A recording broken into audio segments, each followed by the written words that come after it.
you unravel the world's greatest mysteries? Can you explain the unexplained and find the pieces to the most puzzling cases? Or do you need a poltergeist to blame for messing up your room? Tiernan, tidy up your room. Poltergeists aren't real. Are you a mythbuster? Or a myth truster? I'm Tiernan. And I'm Athena. Welcome to Bust or Trust, A kids' mystery podcast. And we are the Busters or Trusters.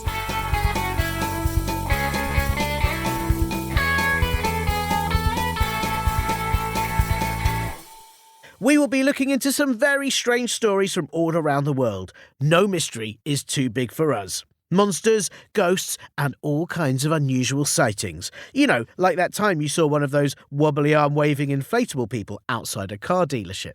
That's not weird. They're just normal things they used to sell cars. Yeah, but they're so wavy and strange. Yes, they are.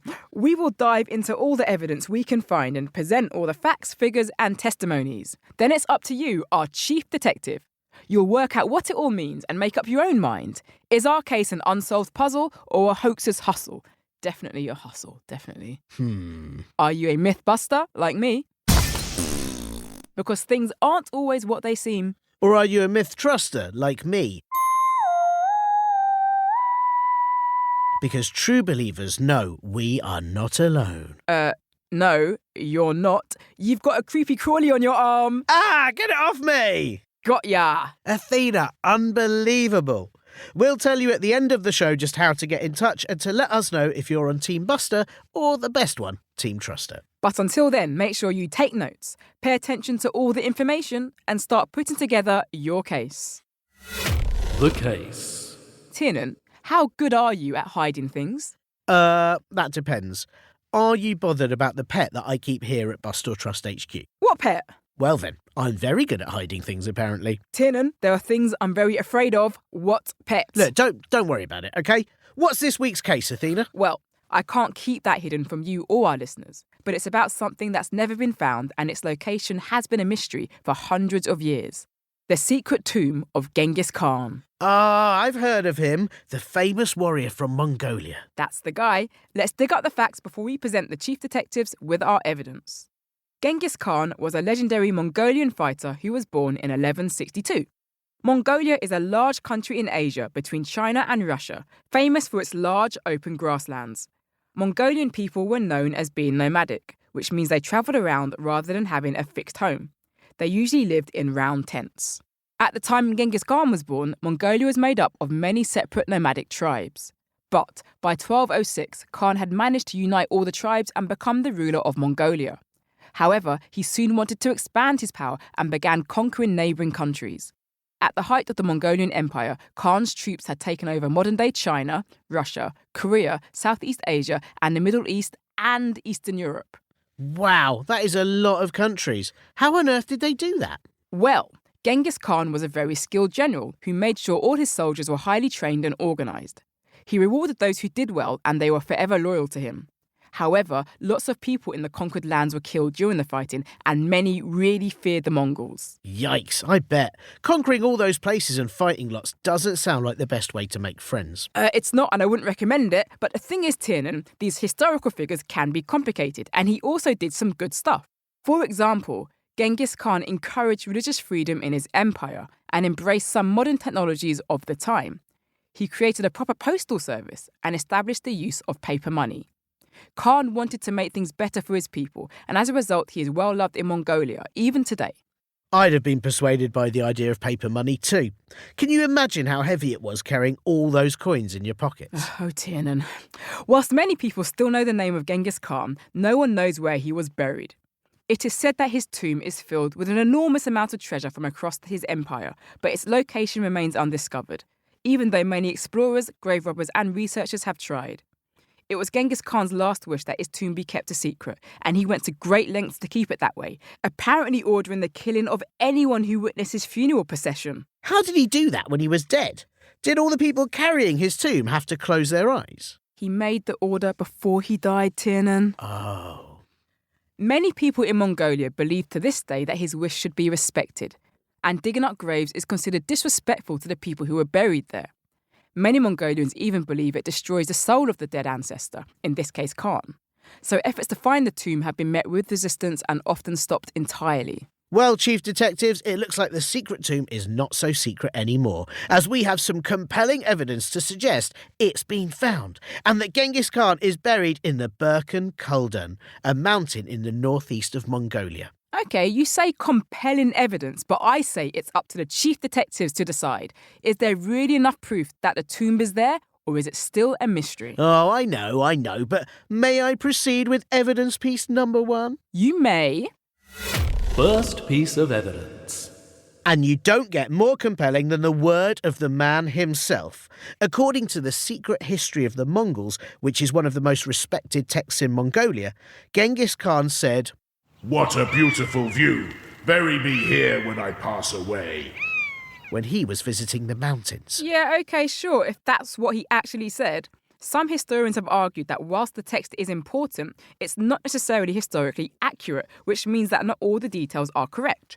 It was also written anonymously, and presumably after Genghis Khan died, since his death is mentioned in it, so it's not really a reliable source. But it makes a lot of sense. The mountains were important to Genghis Khan. Apparently they played a big part in much of his life. They clearly meant a lot to him. The mountains mean a lot to a lot of Mongolians. According to the Mongolian government themselves, Mongols believe that each mountain, stream, river, spring and lake has its own life and own god. That is a lot of gods. Yes, it is.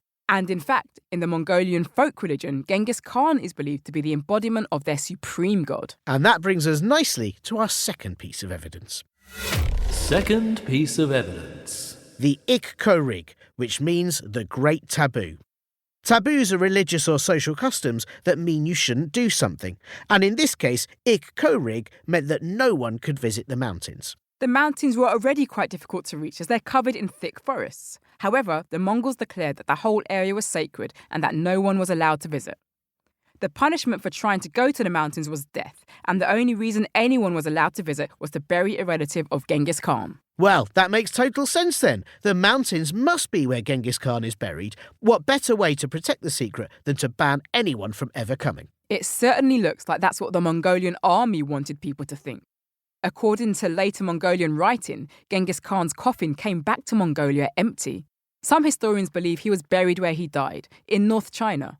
But his army knew the Mongolian people would never be happy with that. Maybe they made a big show of a great taboo to encourage the belief that he was buried in Mongolia, even though he wasn't. OK, but if that's the case, then just how do you explain the findings from our third piece of evidence?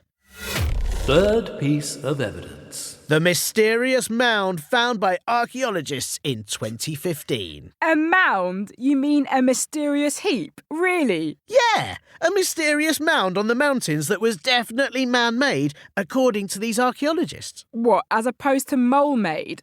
So did they look inside this mysterious heap? Well, not exactly. They weren't actually allowed to.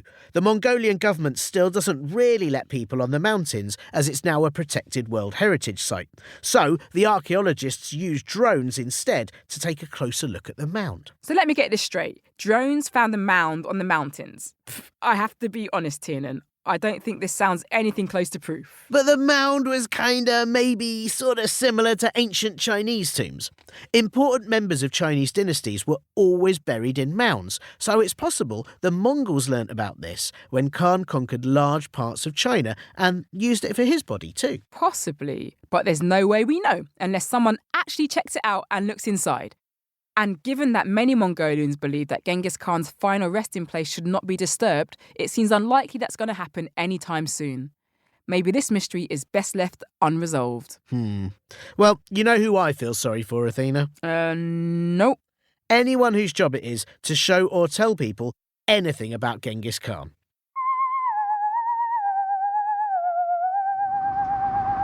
Hello and welcome to the official Genghis Khan tour bus. Along the way, we'll be seeing a few of the key locations of the legendary warlord. Just a few? Oh, I'm sorry, but do you have 25 years spare for a 12 million mile round trip of all of Khan's conquests? No, I thought not. Please do sit down while the coach is moving. First up, on your left, you can see where Genghis Khan may or may not have been born. It could also have been somewhere else entirely. No one really knows. Oh yeah? What year was that then? Good question. 1155. Or 1162. Or 1167. or none of them? Now, on your right, you can see the Genghis Khan pit stop where he definitely didn't eat lunch, but you can during our 20-minute break before we move to our next site. And here is where you can't see the tomb of Genghis Khan. And if you look just ahead on the left, you also won't see it there. Oh, this is rubbish! Well, perhaps it will interest you to know that if you see the mountains out of your right window, his tomb could be there, but no one's allowed to check. Oh, I haven't seen anything yet. This is the worst tour ever. That may or may not be true based on the information I don't have. Is there anything we can actually see about Genghis Khan? I think they did a film about him once. Sadly, there are no screens on this bus. I demand my money back. What a waste of time. I completely understand. If you'd like to make a complaint, please write to this address. Or maybe this one. Or it might be this one. Or we might not actually have an address. Let me off this bus! Did that passenger have fun? Who's to say? No one will ever really know. I did not. Another mystery that will never be solved. Well, I don't envy any Genghis Khan tour guides at all. Oh yeah, that's a real tricky job right there. Do you know who else has a tricky job? Our chief detectives. It's up to them to decide if the location of Genghis Khan's tomb has really been found or if it's still a mystery. But to do that, they've got to use all the evidence to piece it together. So let's do a recap of what we've got. Evidence recap. The first piece of evidence were the words of Genghis Khan himself saying that he would like to be buried on the mountain. But the book these words were written down in isn't necessarily accurate as the author is unknown and is likely relying on rumours, so we'll never know if that's what he really said. The second piece of evidence was the Great Taboo, the custom that meant no one but Genghis Khan's family could visit the mountains. Why else would the Mongolian army stop people visiting that area? But the Mongolian army did have a reason to make it look like Genghis Khan was buried in Mongolia and not China. So perhaps they did that to add to the effect without actually giving the location away. OK, well, the final piece of evidence is more physical. An actual mound on the mountain. Ooh, a mound. But that mound could really be anything. No one's really been there to explore what might actually be buried inside it. So now we're handing it over to you, Chief Detectives. What do you think? Are you a secret tomb of Genghis Khan in Birkenkalden Mountain buster? That wasn't easy to say. Or a secret tomb of Genghis Khan in Birkenkalden Mountain myth truster? Oh, yeah, I know what you mean. We want to hear from you and what you think, and most importantly, which side you're on. Obviously mine though, right? It's always Team Buster. They're on Team Buster with this one. Send us your voice notes with an explanation of why you're a myth buster or myth truster when it comes to the secret tomb of Genghis Khan or any of the other mysteries we've investigated.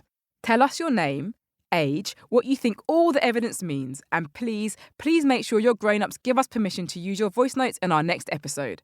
And also, as much as we'd love to, we won't always be able to use all of them. Well, as a matter of fact, which I know is usually your area of expertise, Athena, I know for certain that we have some excellent thoughts from some of our chief detectives right here.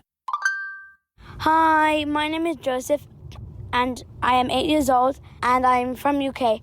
And I'm a mythbuster because demons aren't real, or devils, or spirits. That's why I'm a buster. Bye. Thank you, Joseph, for your message. That's right, you're a buster. And of course you're a buster, because you've asked a very good question. If there are demons, where are they? Are they under the couch? Are they in the fridge? Are they hiding behind a car? Maybe? No, they're not there. Exactly. If you can't see it, it doesn't exist. Well, except for germs. You can't see germs. But you can see them with a microscope, right? So they do exist. Can you see demons through a microscope? No. So Mythbuster. One for the team. Yeah. Hello, my name is Faye. I'm 9 years old and I'm from Manchester. I'm a myth truster on the buried treasure of Oak Island because someone could have taken the treasure out of the pit at one point and then just filled it back up with mud. So I'm a myth truster. Bye. Ah, thanks, Faye. I am so impressed with your message. Not only because you're on the best team, Team Truster, but also because that is such a good point that you've made. Maybe the pit on Oak Island was empty because someone already took the treasure. Right? Although I think it's a little bit strange that they didn't leave a note saying, "Tar for the treasure, soz, but now I'm well rich and I'm going to buy all the sweets." Or, left one chocolate coin as a thanks. It's just a bit rude, isn't it? Thanks for listening. We'll see you next time for more Bust or Trust. Tiernan, did you say earlier that you kept a pet here? Oh, you remembered me saying that? It was nothing. It's just that something has definitely been chewing my fact sheet. Are you sure it's a something? Do you have any evidence for that? I mean, Tiernan, there's little bite marks here, and you said earlier... Well, look, I'm just saying that's only 2 bits of evidence, Athena, and until you have 3, I'm afraid we just can't draw any conclusions. Okay. What's on my leg? Something's on my leg! What's on my leg?